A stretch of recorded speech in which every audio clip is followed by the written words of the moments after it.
Now, there were some Greeks among those who went up to worship at the feast. They came to Philip, who was from Bethsaida in Galilee, with a request. "Sir," they said, "we would like to see Jesus." Philip went to tell Andrew. Andrew and Philip, in turn, told Jesus. Jesus replied, "The hour has come for the Son of Man to be glorified. I tell you the truth. Unless a kernel of wheat falls to the ground and dies, it remains only a single seed. But if it dies, it produces many seeds.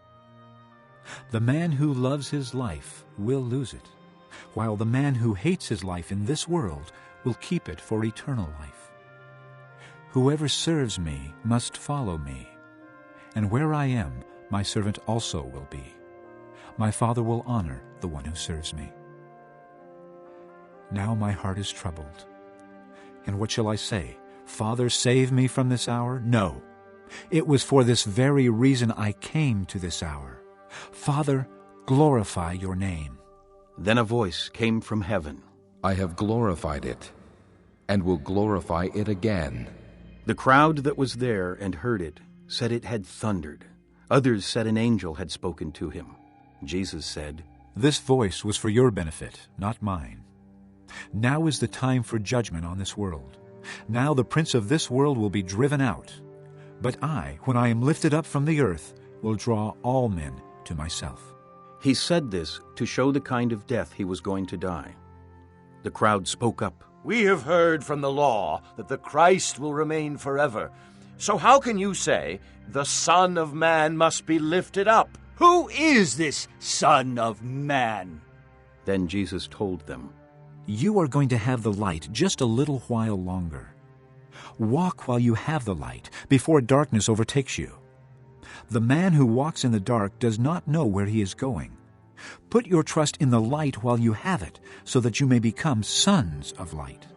When he had finished speaking, Jesus left and hid himself from them.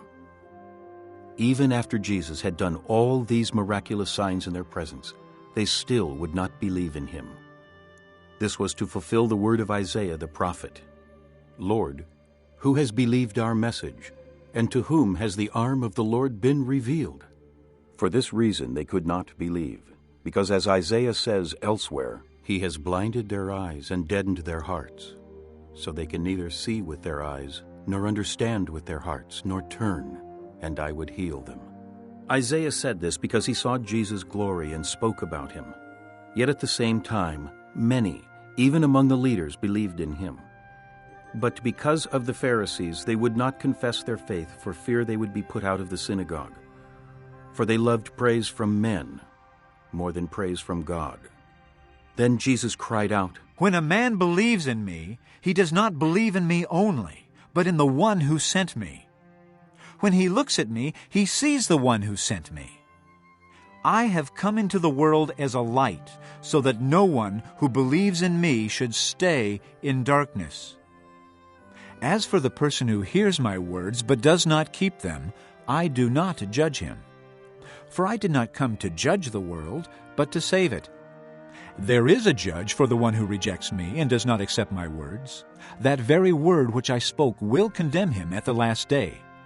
For I did not speak of my own accord, but the Father who sent me commanded me what to say and how to say it. I know that his command leads to eternal life, so whatever I say is just what the Father has told me to say." Chapter 26.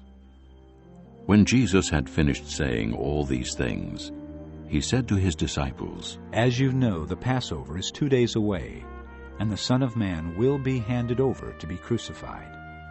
Then the chief priests and the elders of the people assembled in the palace of the high priest, whose name was Caiaphas, and they plotted to arrest Jesus in some sly way and kill him. "But not during the feast," they said, "or there may be a riot among the people." Then one of the 12, the one called Judas Iscariot, went to the chief priests and asked, "What are you willing to give me if I hand him over to you?" So they counted out for him 30 silver coins. From then on, Judas watched for an opportunity to hand him over. Chapter 22. Now the feast of unleavened bread, called the Passover, was approaching. and the chief priests and the teachers of the law were looking for some way to get rid of Jesus, for they were afraid of the people.